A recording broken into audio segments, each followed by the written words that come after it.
This is Restless. Welcome back to Restless, a postmortem on the young, restless, and reformed. I am your host, Matt, joined by Pastor Michael.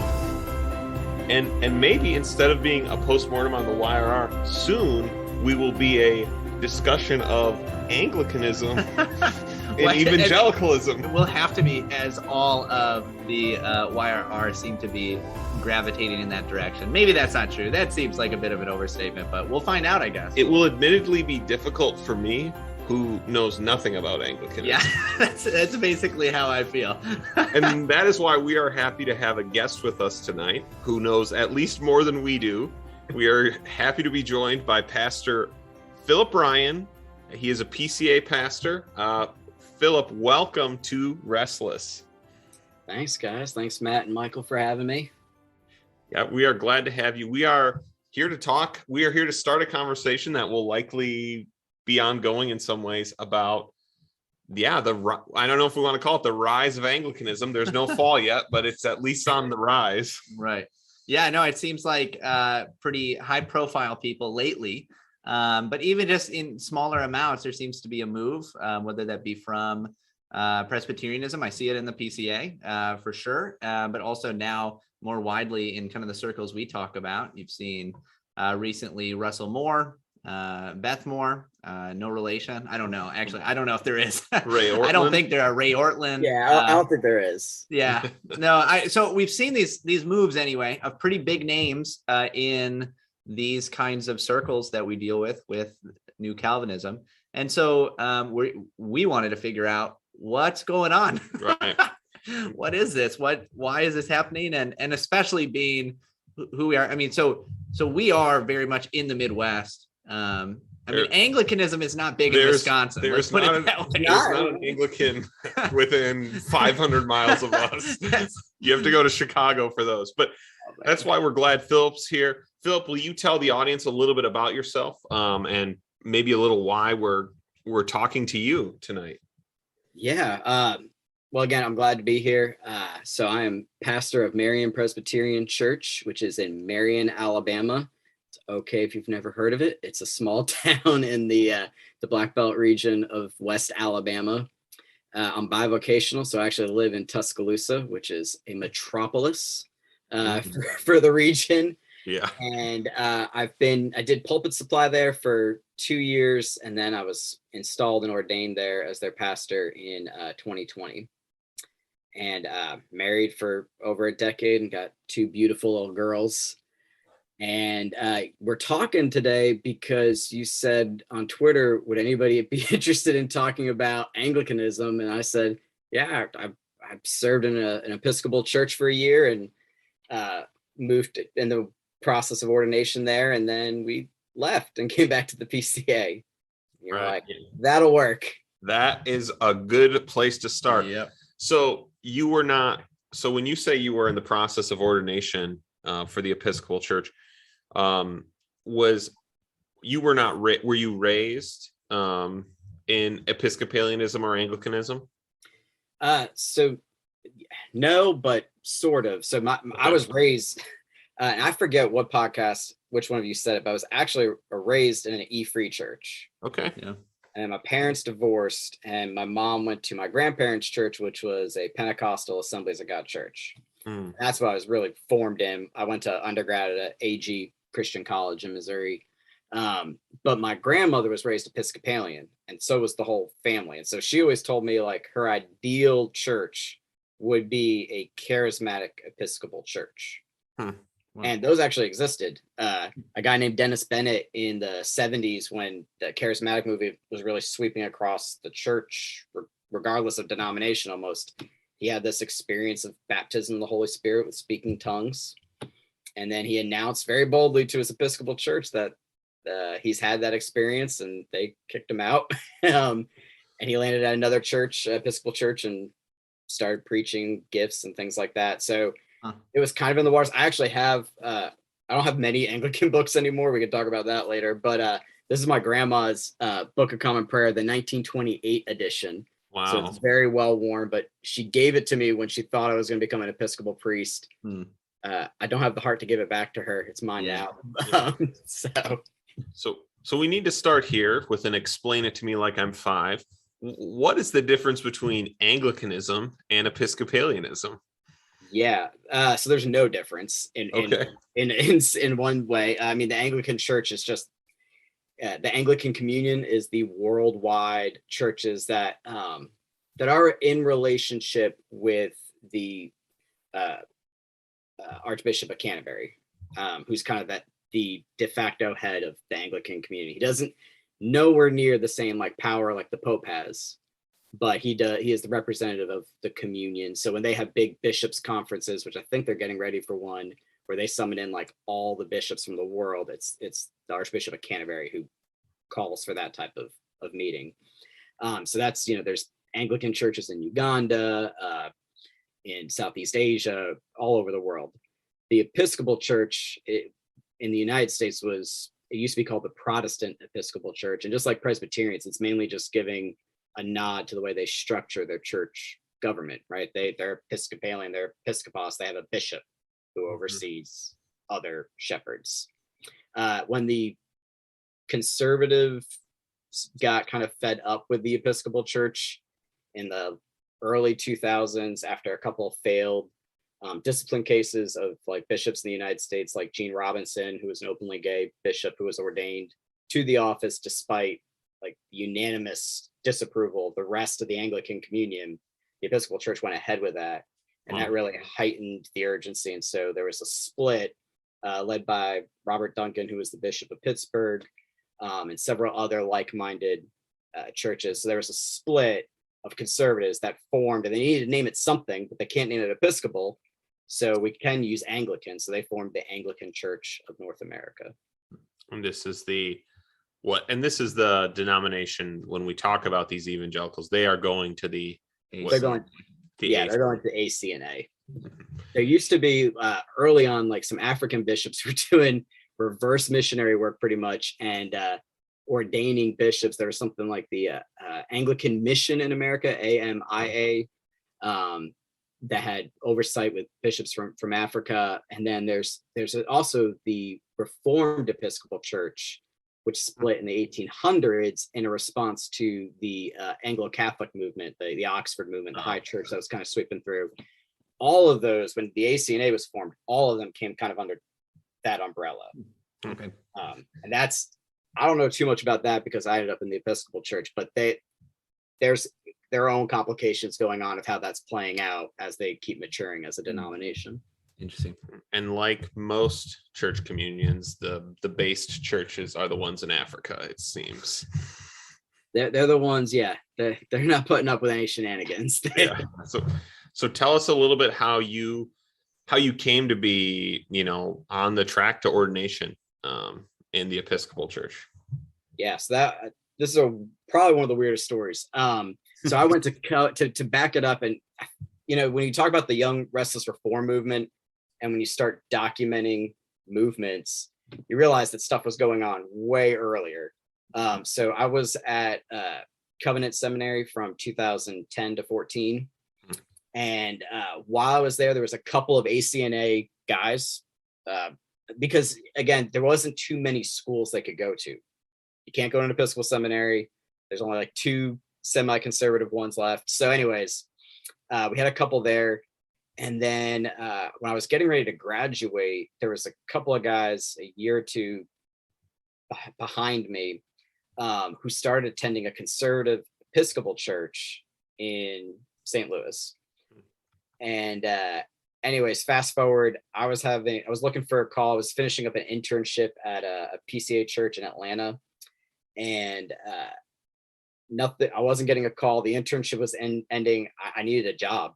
I only have all my degrees are Bible degrees, so I remembered some friends were going Anglican. I was like, I mean, I could do that. They're just high church Presbyterians, right? And I called one guy that I knew that went in, and we're talking. And I said, "You went Anglican? Tell me about that." And he stops me. He's like, "I went Anglican-ish." He's like, "I actually joined the Episcopal Church." And I was like, "Okay." that's the end of our conversation, because I'm not doing that. It's like that's too far. And he goes, no, you got to hear me out. And this will have a young Restless Reform connection too. There are actually 8 bishops in the Episcopal Church. Now there's 7, because one of them just got disciplined, that are conservative. Their whole diocese too. And they're called the Communion Partners. And they are they've worked out this whole structure, and they're trying to actively ordain evangelicals into the Episcopal Church. And I've heard of this. Yeah, I've actually heard of this. Fighting back a little bit. Yeah, I like it. This is like Machen, right? I mean, fighting going down. This is great. And so he had me speak to the director of vocations, who's a guy named Justin Holcomb. Yep, and this is why I've heard of this. I've probably heard of it. Yeah. And that's a young Restless Reform thing. Very much. Worked for Mark Driscoll. Right. That's right, everybody. He came out of Driscoll's church, and he wrote a famous book on handling abuse in the church with his wife. And I mean, I think he's still an Episcopal priest. He's still the director of vocations. And he is an adjunct professor at Reformed Theological Seminary. Wow. Great guy. He's got some of the most crazy ministry stories I've ever heard. But yeah, so he's an Episcopal priest. He's the director of canon of vocations. And I spoke to him, and Justin is convincing. So he's telling me, kind of the diocese he was at was the Diocese of Central Florida. The bishop is Greg Brewer, and solid evangelical credentials for Greg, the bishop there. And Justin was explaining their vision of what it would look like to come on and do ministry in the Episcopal Church, and certain advantages that mainly in the ways of support, like, and I think as pastors, we kind of experience this, who pastors us? Like, who do we turn to when we need a pastor? That gets complicated in ministry. And so the bishop is kind of put forward as the chief shepherd of the under shepherds of a diocese. And it is very, very connectional. And so it sounded really good. And one of the things he phrased it was, if you're kind of progressive for the PCA, you'll fit perfectly in the evangelical Episcopalian world. And at that point in time, I would probably say I was. So I was like, all right, sure, this will be a good fit. Sure. Yeah. My wife said absolutely no. Oh, when I told her, but I was like, we're kind of running out of options. And so, what was her objection, if you don't mind telling us? My wife was raised Southern Baptist. Presbyterian is about far Catholic. Okay. Yeah. That's not Episcopal. Yeah, like that's like, whoa. That's a bridge too far. Understandable. But anyways, we got hooked up with what the ordination process would look like. They wanted us to move to the Diocese of Central Florida and then kind of be put on pause, because you still, like, we understand our book of church order. You can't just say, hey, I want to be a pastor. Yeah, doesn't just start. Yeah, there's still a process, and they could accelerate it, but you still had to play by the rules. So they came up with, there was a church called Christ Church in Valdosta, Georgia. We were living in Atlanta at the time. And the pastor also was kind of evangelical-ish, solid credentials from like Trinity Episcopal School of Ministry, which is an evangelical Episcopal seminary. And so he needed a pastor of college and youth. And so we got hooked up with him, and we agreed to take this position. So then we had to go be confirmed in the Episcopal Church, which means we had to fly to Orlando and have confirmation. That's when we first met the bishop, and he was great. But this is funny. So, like, what is confirmation? I have no idea. I grew up in a constant. Do you guys know what confirmation is? Oh, well, only with some experience with Lutherans, but that's about it. I don't know if it's the same. I don't know how it overlaps. So, it's kind of confirming that you're like, you're identifying as a Christian, you're professing faith, something along those lines. It's usually like, I did a confirmation class once I was in the Episcopal Church, and it was all pretty much like 8th graders, 7th graders, a few adults. And but anyways, he anoints you, the bishop anoints you with oil as part of this. So he's talking to us about the process, and my wife, who had been kind of adamant about not doing this, was going along because she was loving me and being my helpmate and everything. Yeah. The bishop's telling us what he's going to do. I'll anoint you with oil, do this, that. We'll say a few prayers. And he goes, and then I'll give you a little slap on the face. And my wife goes, okay. And I'm like, what? Okay, why are you slapping me? He goes, no, it's not really a slap. It's a tap, but it's a ritual sign of like, we're going to make it stick. And Wow. it really was just like a pat on the cheek. Yeah. Still, I was like, why just say I'm gonna give you a pat on the cheek? Don't say you're gonna slap me. I'm pretty speechless though I always like to think of myself as fairly high church, and then I hear like actual explanations of like added rituals, and I'm like, no, you're not. No. Never heard of the holy slap. Yeah, not either. Yeah, wow. So it cracked me up. She went along with it. We went along with it. It was great. And so that was like kind of the fast track. Once I got like doing ministry stuff, there was a bit of an issue because I was in the process of ordination in one diocese, but serving in another, serving in the Diocese of Georgia. And so they had to like work out how that was going to look, who I was reporting to. And one of the things that became kind of a hitch early on was, much like when a guy comes under care, he needs the approval of a session first. They still needed that from the church I'm serving at. And so I don't know these people. Like I get there, I think I was there for like 2 months, and they formed the nominating committee.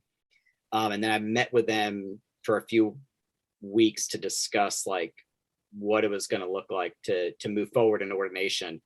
And I hit a road bump. It wasn't promised me that this would be a rubber stamp, but it kind of felt like it was going to be. Well, the church decided it wasn't going to be a rubber stamp, so they didn't approve that.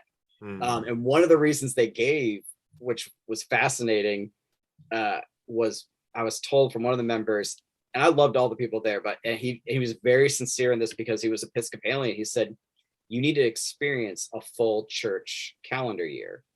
He's like, you need to experience the passage from, Advent of celebration and hope into the morning of Lent, into the joy of Easter, and experience like the Tenebrae service where they strip everything off the altar bare, where, changing of vestments, changing of church colors, like all of this is a huge deal in the Episcopal Church. Yeah. And I didn't appreciate that at the time. So I actually kind of took it as, I'm disappointed, but like, I've got a lot to learn. So that was what led to the ordination. That's what I mean when I was doing the ordination process. I was going through those loopholes, or not loopholes, but those steps. Yep. So while you were in this process, while you were starting to serve in this church, so what did you appreciate about what did you find you appreciated about the Episcopalian Church, or the way they practiced Christianity? Obviously, we're talking about the evangelical sides, right? The evangelical side of it. So I think the thing that one of the things we appreciated the most was probably that you had a uniform church service. So every Episcopal church has to use the Book of Common Prayer. They've got to use the 1979 Book of Common Prayer. Some of them get permission to still use the 1928, and there's reasons for why they may want to do that. But yeah, if you're going to be just a run-of-the-mill Episcopal church, you got to use the prayer book. So you have 2 Eucharist services, right? One which is a little bit more like older language, some richer prayers, a little bit more archaic language too. And the service for that is just said. There's no music or singing or anything like that. In Rite 2, the language is updated. There's a bit more of kind of the liturgical movement stuff, a bit more emphases on like talking about more of a real presence kind of at the communion itself. And then there's music. So you have to use that, but it does provide stability. So whether you're at what they call like a low church, which is where I served, the pastor was in the bare minimum of vestments for communion. He did the bare minimum amount of gestures that you could kind of get away with. He was low. From that to high Catholic, everyone's coming in decked out. There's incense everywhere, chanting, bells, all of that. It's still fundamentally the same service. And so we kind of appreciate it because you could go anywhere and know what to expect. Like we can't even say that in the PCA. Right. Not even close. So that was a big one that I actually came to not appreciate so much the longer I stayed in. But one thing that we do miss was the bodily emphasis, the embodied part of the worship. So not so much kneeling for communion. We never got used to that. And I actually didn't do that because I was always serving communion. We can get to this, but like what Beth Moore was, the videotape of her. So, that's what I was doing from like she did your job. She did. Yeah, she did. She was just doing her job. Anyways, but the kneeling part of it to receive communion, that not so much. But like you would kneel for the confession of sin. And I think there is something. I mean, for everybody, the priest included, he's not above you. He's got a kneeler that he kneels at, and you are all submitting and confessing your sins before a holy God. I mean, that part. Maybe we could do that a little bit in our circles. Yeah, that's really interesting. Having maybe more of an emphasis in that way. What do you see? And I mean, we can keep going here, but as long as you brought it up, liturgically, so you have that, like the embodied emphasis. Are there other things about whether it be the church calendar, which seems to me anyway to be like growing in popularity, whether it be in evangelical circles or in our kind of Presbyterian circles, which historically obviously is like, whoa, what? Like that's weird for Presbyterianism. But whether it be the church calendar or other elements of the liturgy, what are things that you found that you still find as something that you appreciate? Not so much. I guess this could be part of. I thought I would appreciate the church calendar more. I went in there actually appreciating it more. I left appreciating it less. Interesting.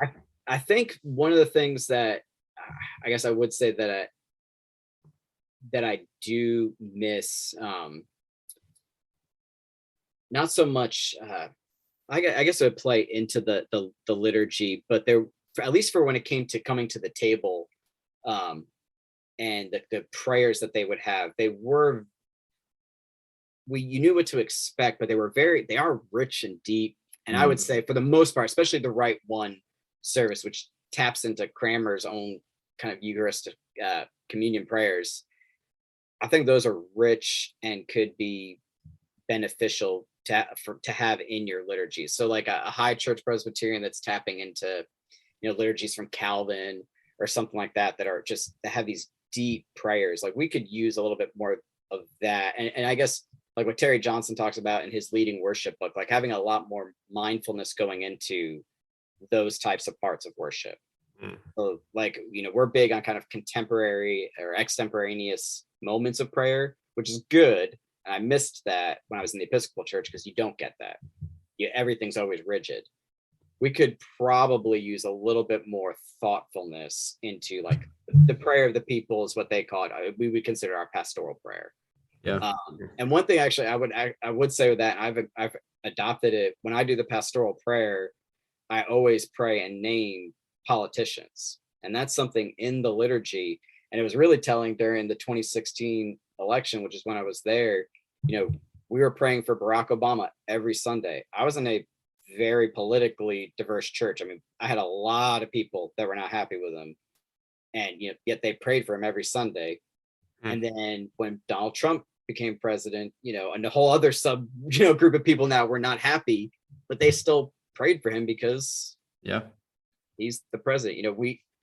That emphasis of honoring those that God has placed over us, while actually maybe praying for their salvation. I mean, most of us don't even think about that when we're gathered to worship. So that would be something I would keep. So before we get to the kind of the issue at hand, the way this issue is a little bit bigger than Pastor Philip's own life and story. What what set of circumstances or what caused you to end up, I don't know, not completing your ordination in the Episcopal Church and becoming a PCA minister? So there are a couple other more personal factors that led to that, but Sure. church-wise, that probably would have ended up being a problem anyways. First, it had to do with it was too big of a culture shock, right? If you're going from Baptist Presbyterian worship to even low church is high church for someone coming from our background in the Episcopal Church, or the Anglican Church for that matter. And it was a lot to get used to. One of the things you had to hold in tension, and this was from a ministry perspective, these were the things that were going to become issues. I would have had to share in ministry with people before we get to big social, cultural, theological issues that had wildly different interpretations of what's happening in communion. So, the Episcopal Church is they have high Catholic tendencies, and then they've got low church tendencies. No one's a memorialist like Baptist would be or anything like that.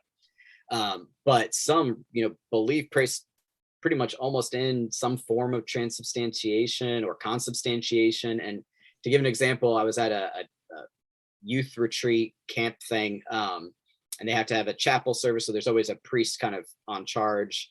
It was a woman priest. She was great, about my age, really charismatic and exciting. But we're setting up for the worship service. So we're gathering the wafers, which you call the hosts and everything. And we're gathering all that up. And one of the acolytes or something accidentally knocked it over. And she didn't get mad or anything, but we hadn't done anything yet. The service hadn't started. We're just preparing. And she's like, "Oh, you're dropping Jesus." As if the bread itself, before she even prayed for it. Right. No consecration even. Yeah, was Jesus. And then she kind of joked, "Well, he's not there yet." Wow. And Sure. when it comes to when we talk about diversity of worship within the PCA, we're pretty united about what actually happens in communion, right? That would probably be something that would get a hard check or follow-ups on a floor exam if a candidate came forward and was like, "Yeah, he's kind of in with, under, around the elements of the Lord's Supper." Right. I'd be concerned if someone dropped Jesus in our church, right? That would be that'd be an issue. And that includes when they drink the wine for service. So that wine now is Christ's blood. So the only way to get rid of Christ's blood is to actually consume it, or you have to pour it. Some of them have spots where you can actually pour kind of down a sink that leads out into the ground, or they'll go out and pour it in the ground. But it has to be, it can't just be tossed away. It can't be poured down the sink. Yeah. Because it's Christ's own blood. Some of those kind of things were becoming tension. Sure. And then, the reality of doing ministry with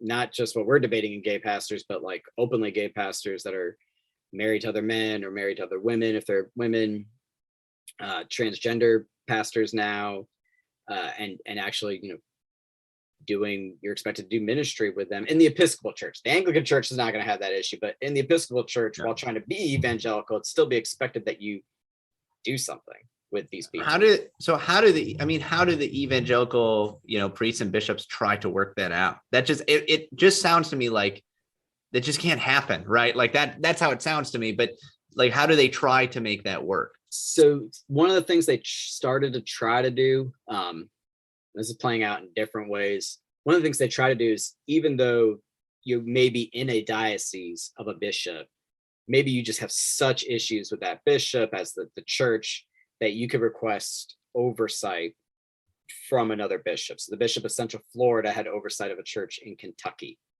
that was decidedly evangelical. And then, and kind of the reverse way too. So there was a bishop, his name is Bishop Love, great name. He was the bishop of the Diocese of Albany, which is very, very conservative. But they have a few very liberal churches. So what are they supposed to do? Because he wouldn't allow homosexual marriages to take place.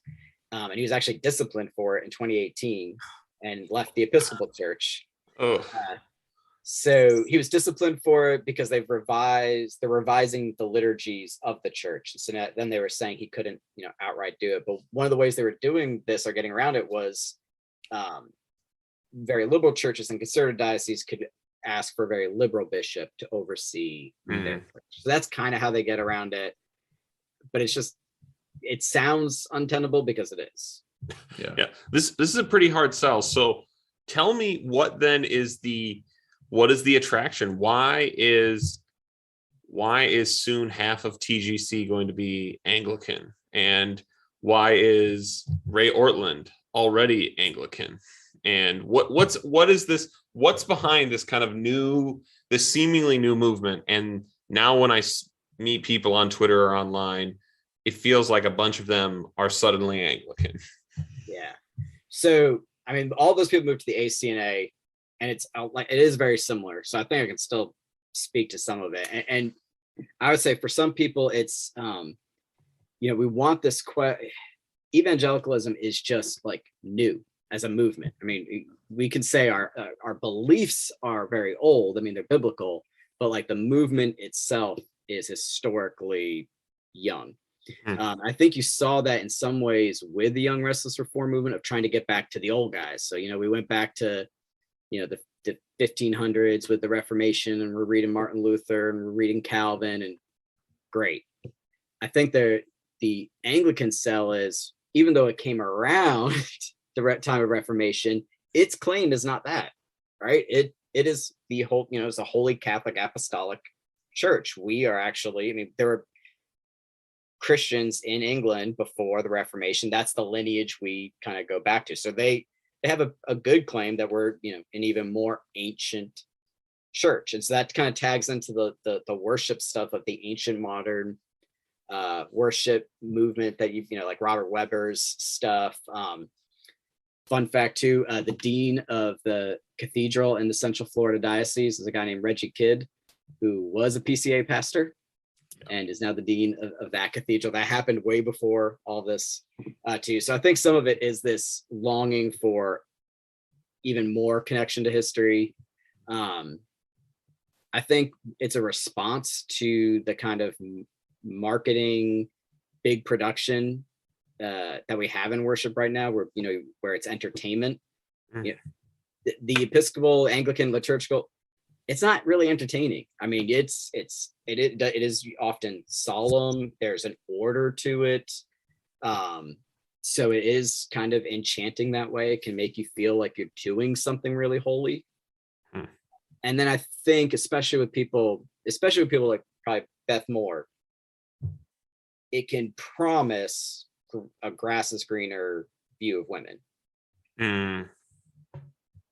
What about the ACNA, which is obviously not like the Episcopal Church? They have views on humanity that accord with, I don't know, common reality. sense. Yeah, maybe or closer. What is it? Yeah. What for Beth Moore?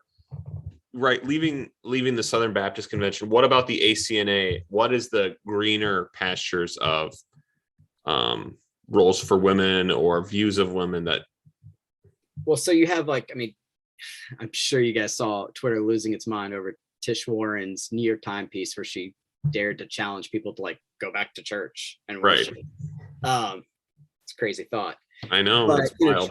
It's wild, but she was she's a woman priest, and so there's this view that they've got women priests, so women, that it has to be better for women in Anglicanism. There's a better appreciation, but not every diocese ordains women in the ACNA. It's up to the bishop. That's in their constitution, and it's also in the constitution that they can't be bishops. So the highest office is still out of bounds. And I think there's that view, though, that if women are participating, then they'll be more seen, more heard, appreciated. Maybe we'll have less instances of sexism, or even less instances of things like a sex scandal. Right. But the ACNA just had to depose 3 bishops in the past couple of years over those things: failure to handle sex scandals, pornography use. So obviously we're still sinners.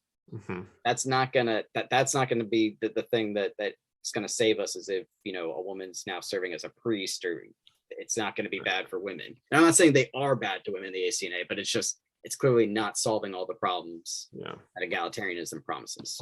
Yeah. So I'll ask this question because it's going to be winsome. Even in the ACNA, obviously in the Episcopal Church, this is probably true.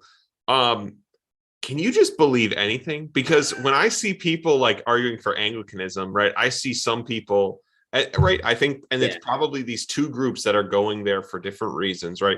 These people, there are guys there arguing like, we need to literally bring back Christendom. We need a Christian state, and everyone not Anglican is a pansy because you've tried to separate these things. And then I don't see any similarity between you and Beth Moore, and you're both telling me, or Ray Ortland, to throw another, you know, a seemingly third person in there. I do not understand the connection between these things. And so that's why I'm asking, right? Yeah. So I was preparing for this. I was like, I should check in on the ACNA and see how they're doing. Sure. And so they're facing so many of the same issues that the PCA is. And some of it still comes from, I wouldn't say the Young Restless Reform movement, but it comes from evangelicals coming into denomination and a church tradition and messing everything up. So there is a bishop, he wrote a book called Accidentally Anglican. His name's Todd Hunter. Big guy for the Vineyard movement, Pentecostal background, charismatic. He became a bishop with no experience in Anglicanism whatsoever. But he had the credentials of church planning, ministry success. He wanted to be Anglican, and this was at the time when they were kind of starting. So they made him a bishop. He's got a diocese, Church for the Sake of Others. They call it C4SO or something like that. But they're having to have like a convocation of the bishops to figure out what to do with this diocese, because they're very, very in favor of side B.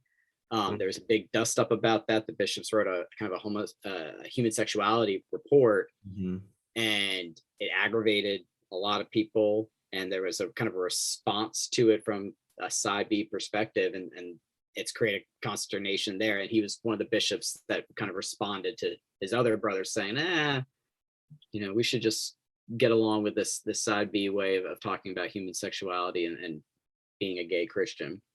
And then also woke elements and CRT type stuff. And so it was interesting because I wanted to check in on them. Like, I could be reading a PCA blog. Yeah, right. On this. And it's for a lot of the same, it's the same stuff of, we want to be winsome, missional, we need to reach people.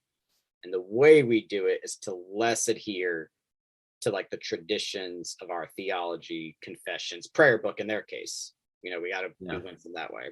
Which is so interesting, right? Because the sell is, you're coming here because of these traditions, you know, like you're coming here because we want the church calendar, we want that. But what that leads me to believe is there's a lot of people that they want that exterior, right? Like you want it to look high churchy or something, but you don't actually want the tradition that has brought that about. Yeah. And there's, without, and like, I don't know the people's motives for all, you know, these things. I'm not going to speak for all of them, but there is, you know, we'll do that. Well, we'll do that later. But before, when I was going into it, you know, I used to be like, I really want to wear a collar. And then I found out how, I didn't wear one, but I found out they're incredibly uncomfortable when you're around them a lot more. And like, you get to see what, you know, they're uncomfortable, but there is this pageantry element. And you know, there's this idea of the high church element. So I'll show you. I know nobody will be able to see this. This is terrible for like radio or podcasts. And I'm not sure you guys will be able to see this even. But this is called A Priest's Handbook. It's a really famous book about all the things you're supposed to do during the service. And it's got like actual what you do. Oh, wow. Yeah.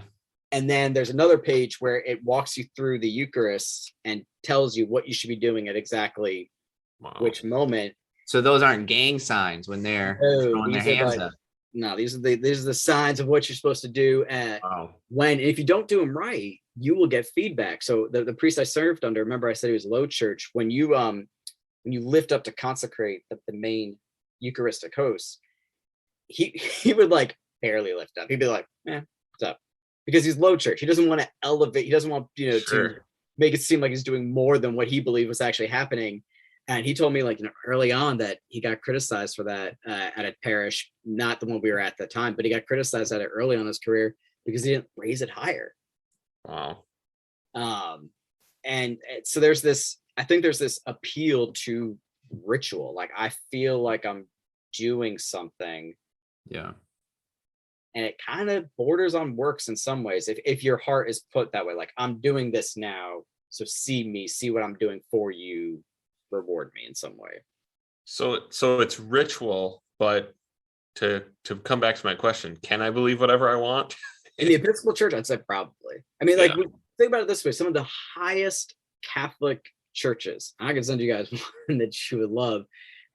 In New York City, for example, high church. I mean, like, singing, chanting, huge amount of incense, all the vestments, radically liberal. Like, when they're talking about the Trinity, I don't think they would actually believe it. It's just the tradition of what you say. Yeah. In the ACNA, they're going to be nailed down more. I mean, they're going to be, I think what they're running into is, what does it mean to be an Anglican? We have people here who have been Episcopalians their whole lives. They know what it's like. We have other people, kind of like what you were describing, who are coming into this tradition saying, I want to be united to this like church state Christendom thing that has a great tradition. I'm coming here for that. Let's use the 1662 Book of Common Prayer, get it right.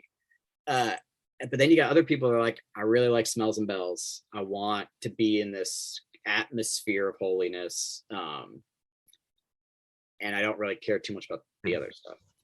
Yeah. So I feel like I have a lot of questions and I'm trying to ask the right ones. Well, I'll ask both of the pastors here this question. So I do think that this question of historically rootedness is very attractive to millennials and younger. I do think that is a very attractive thing.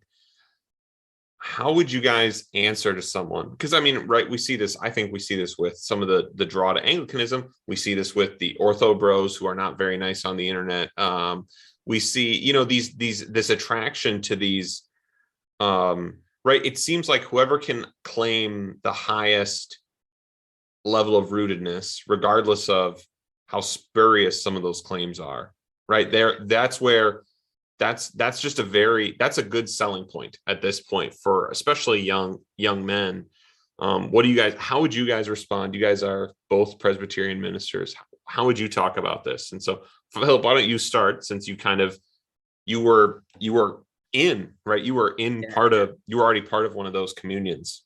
So part of what changed me through going through this was to come out, while we're getting to when we came out of it, was coming out more confessional in regards to the PCA and Reformed confessionalism. But part of that was through observing a whole bunch of things, that may be, liturgically ancient or something, like we joked about the slapper earlier, whatever. But if we're going to talk about being historically rooted, you cannot get more historically rooted than Scripture itself. So if something's not in Scripture, what gives you warrant to say it's historically rooted? I mean, you can say, oh, well, it's a tradition passed down from such and such bishop and such. I don't know that. I don't have in some cases, you don't even have somebody writing about it. It's just something that's been handed down orally, and then eventually it gets written down, but it's centuries later. So I would say, that's what kind of Calvin's charge in this, letter to the King of France in the beginning of his Institutes, is that he fights back about the tradition that, their claims to historicity is the Reformation. Like, are we upholding what the apostles teach? He's like, yeah, we are, because they believed in the Scriptures, and we're just teaching the Scriptures. So we're connected to them. That would be my answer. Yeah. So the connection. So this is what I often find. You even hear this, right, where you can have this like high church, like atmosphere, right? This like what I call it a kind of faux transcendence, right? So we live in a time when a lot of people are like, they're trying to seek some kind of transcendence. And when you put a lot of, the incense and a lot of the stained glass and a lot of these things, there is a feeling of transcendence. There's something to it, right? This is why I don't want to rule those things out as like things that might, be a really interesting experience, maybe even a good experience, not necessarily right for the worship of God, but like there's something to it, right? So to just rule it out would be silly. But you see that you can have that and deny the God that exists, so obviously that is not the issue, that's not the ultimate issue. It's a faux transcendence. The true transcendence is God himself and coming to know him. How do you do that? You do it through his son. How do we come to know his son? It's through the gospel and through his word. That's how he's made himself known. And so to go where you lose that part is to, it's to ultimately show that the whole project is absurd. I think that it is, there's a lot of things to remember. I just recently read, I'm trying to remember the book. It's In Search of Ancient Roots. It's by, I can't remember the guy's name, but he's a professor at Covenant College, not seminary. But it's all about, the tagline is something like, the evangelical identity crisis or something like that. And his argument through the book seems to be basically like, you can trace evangelical movements throughout the entire history of the church. And when you talk about having some kind of like actually historically rooted faith, you can say that even within a very evangelical faith. That what you have really is pretty significant marketing, especially by modern Catholics now, Anglicans, like those who are maybe more high church, to say, hey, well, we are the church of the church fathers, right? Like our connection goes back to the church fathers. Well, all of the reformers would have argued the same, right? We go back to the church fathers. That's why Calvin quotes them so often. It's why he connects so much of what he does in the Institutes to the fathers. Those who are, reading the fathers today, those who are using the church fathers today in order to discuss how, you should be Roman Catholic, you should be Eastern Orthodox, you should be Anglican, whatever it might be. They are the vast majority of the time reading Protestants who have gone and done the work to compile, translate, and bring the fathers to us in a modern time. So like it is a marketing tactic. It's not actually true to say, hey, you evangelicals, you Presbyterians, whatever it might be, your history only goes back so far. And especially that comes out when you think about it, particularly doctrinally. It's why I can say, On the Incarnation is without a doubt one of the most impactful works, Christian works that I've ever read. And I would recommend it to anybody. Right now, I'm reading through, I've started working through just kind of devotionally. I tried to do on the Lord's Day. I tried to read through some of Chrysostom's homilies. So I'm reading some of his homilies on Matthew. It's great. I benefit from it greatly. But again, I think that's kind of part of it, especially in a society that's falling apart. But also, I should add too, we see this, right? Like, especially because there's high profile people sometimes that do this, right? They either move to Roman Catholicism, or in the case we're talking about, Anglicanism, which is not the same, right? So I don't want to put these things in the same light. But I don't know if this is true of Anglicanism. I'm just thinking of this book that I read in Search of Ancient Roots. But he points out that the amount of people leaving Roman Catholicism or Eastern Orthodoxy for evangelical traditions is far surpasses those who go the other way. And yet it looks like sometimes to us like that's not true. Yeah, well, you still run into the issue of, and actually this was a big kicker for us too, when we left, was church government. Like the Bible has a plan and an outline of how the church should be run. Yeah. And and again, I had a good bishop. I'm thankful for that. I heard plenty of stories of bad bishops, but what ends up happening in the Episcopal structure though is that you're still left with one person in charge. Yeah. a priest is pretty much the guy that runs the show, gal that runs the show at the church. And then the bishop is where, he's got a ton of control over. I mean, you have to ask the bishop's permission to do things in the church. And I'm like, I referenced the Episcopal Diocese of Albany that's conservative. There's a great priest there, and he wanted to preach expositionally. And so because you usually have to preach from the lectionary readings Sunday. So the bishop gave him his approval. So he was like, I'd follow me to be preaching through 1 Samuel. No other Episcopal church was doing that. But that's not what we saw like outlined in Acts. That's not what we see when Paul's writing to Timothy on setting up churches. It doesn't seem like there's one person kind of running the show, and they would argue, well, Paul's the one running the show. Well, Paul's giving guidance and mentor to the elders at that church. Not the same thing. Paul also has a special office that has now ceased. That might be the next show, because I keep saying things like that and I always get questions. No, I think this is really good. We do need to. You've given us a lot of your night. This has been really interesting. I do think when I think about one of the big things is, as listeners know, when I talked about early on, I was a member of a Lutheran church for a while. And as I watched that man engage with the liturgy, and now it was a very low church Lutheran church, as I've learned, having gone to higher Lutheran church and gone like, whoa, I thought I liked higher church, and then realized I was freaked out. I watched him, and it was this.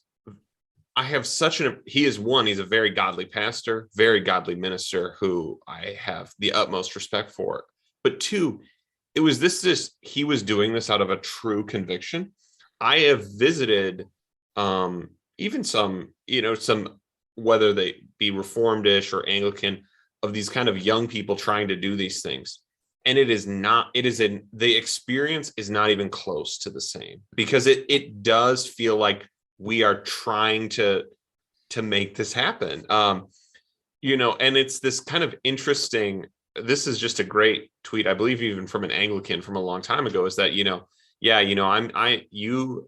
the millennial, looking for your historical roots, leave the church, the evangelical church your parents were a part of for your entire life. And you go to a PCA church, but then you realize that they have no connection to the church fathers. So you join the Anglican church, which at one point you finally realize that the true thing you have to do is join a Latin mass only, Roman Catholic church that you have to drive an hour and a half for. And you're the one who's, working to be really historically rooted. Whereas your parents, they don't know anything about this. No, they actually were rooted. They were very rooted. And you're the one driving around and, doing a fancier version of church shopping. But I do think that, these historical questions, I think these are simplistic answers to what really happened in church history, right? That, what church fathers believe this, which ones, right? That's always the question. Which ones? When did this develop what we're doing? And so I think that's a good question. I think the other question for our listeners, I enjoy written prayers. That's something whether it be the Valley of Vision, I enjoy some of the divine hours kind of things. Tell our listeners, you've had way more experience though. Would you recommend would you recommend the Common Book of Prayer, or would you recommend prayer books in general? You're a pastor, you talk to people about these kinds of things. Yeah, I recommend the Valley of Vision to people. Matthew Henry's book, How to Pray, is a great one. A simple way to pray. Yeah, it's great. Yeah, that's a great one. I would recommend I don't see a problem with using the Book of Common Prayer. I would recommend using the original 1662. You can't get a copy of really like Cranmer's original one anymore, but like it was the most still rooted towards what was Protestant, Anglicanism. That's why it's still officially the Book of Common Prayer for the Church of England. I mean, they may have used updated ones, but that's still the one you use. so I think there's great prayers that we as Presbyterians can even, like when you read some of the Eucharistic prayers, or the catechism questions, even touching on like what are the sacraments. I mean, they sound like they came out of the Westminster Larger Catechism. I mean, there's nothing funky there.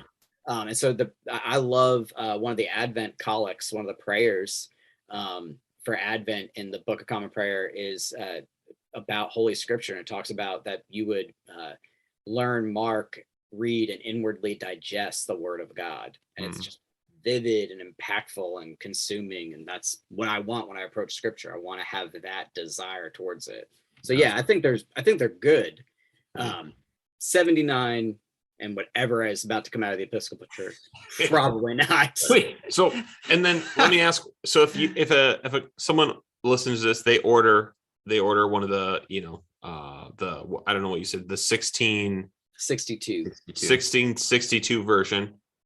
So what do? They just open up to the day and well, no. So there is a how-to guide literally and like how to use the Book of Common Prayer. It's in the front, but they do have set like morning and evening prayers. And so those are like in the beginning. And they can be meant for private devotions. And it literally has instructions. Read this part, say a prayer, flip to this Psalm, which it will have a Psalter in it. Read this Psalm. So it has built-in guidance on what to do. The ACNA's prayer book, they came out with one in 2019. I don't know much about it, but I believe J.I. Packer still may have had a hand in it. I could be wrong about that, but J.I. Packer did have a lot of hand in the development of ACNA, especially its catechism. So I would probably trust that. I'm sure that's beneficial to somebody's faith. Well, yeah, there are so many things. There are so many directions we could take this. Whether it be as banal as what Beth Moore was doing, or the kind of awesome Anglicans. Oh, hold on. Can I just explain? Because please do. I know every Baptist favorite pastime right now is to hate on Beth Moore. It is. But I think they're contractually obligated to. Yeah, I think it is. I think it is. Pulpit and Pen definitely is. I know. Yep. So one thing though, in slightly her defense, like I saw the thing from, I think about not Pulpit and Pen, but Reformation Charlotte posted about it. And they were talking about how she's wearing the funky garments and she's serving communion. And so she was participating in her church. They would not let just somebody in plain clothes do what she's doing. She has to wear a cassock, and the white thing is called the surplice. I mean, you got to wear that. And they have different views on serving the communion. She didn't actually bless it. She didn't consecrate it. She's just helping the priest administer it. I know in the PCA, this is a touchy thing because sometimes women are, distributing the elements for worship. Sometimes we restrict it just to elders. But that's kind of what was going on. So she got a lot of hate for that. But they did. But it is something. But it wasn't weird, you're saying. But it's something a lay person could do. Yes. In an Anglican church. This is not in what she was doing is not an ordained action. Right. We can put it that way. You still have to get licensed, usually it's called in the Episcopal Church to do it, but it's not ordained. So Southern Baptist friends, for all the flack Miss Moore may deserve, this one is just something. This is not her fault, at least. This is just all of Anglicanism. If you want to, if you have a problem, if you don't like it, you just don't like Anglicanism. But yeah, whether it be tomorrow, you just don't like Anglicans. That's probably it. So yeah, like I said, there's a lot we could talk about. There's obviously the great Anglicans, J.I. Packer, J.C. Ryle, even the interesting Sydney Anglicans, right? There's all these kinds of different folks, but we're gonna call it here. I'm sure we'll return to this, and if folks want, we'd love to have Pastor Philip back. This has been great. But so someday, when we're looking back on this brief, or maybe not brief, popularity of Anglicanism, the seeming rise of Anglicanism. So if the New Calvinists had about a solid 10 years of seemingly being on the upswing, being the new kids on the block that everyone liked in evangelicalism, would you put this new interest in Anglicanism at over or under 10 years? Do you think this will last longer than 10 years or less? Less. Okay. And I think probably because of what I already mentioned earlier. It seems like there's cracks in the ACNA structure over women priests still, over wokeism, over human sexuality. I mean, we feel it in our own denomination. Coming in at a time like that is probably just coming into a structure that's already showing some cracks. I'm not saying they're gonna break, but I don't see then how it's gonna have some longevity like the Young Restless Reform movement had, piggybacking off of Baptists and renewed interest in Presbyterianism. I don't see how that's going to be a 10-year thing. Thank you, Pastor Philip Ryan, for joining us tonight on Restless. Thank you, everyone, for listening. Right now, if you join our Patreon at the purely Presbyterian level, you can hear about the stuff we talked about in the show after the interview, in a show format directly stolen from Renewing Your Mind. I think you'll love it. Again, at Patreon, every week we will have new content for all levels. So log in, especially next week. We have something special coming.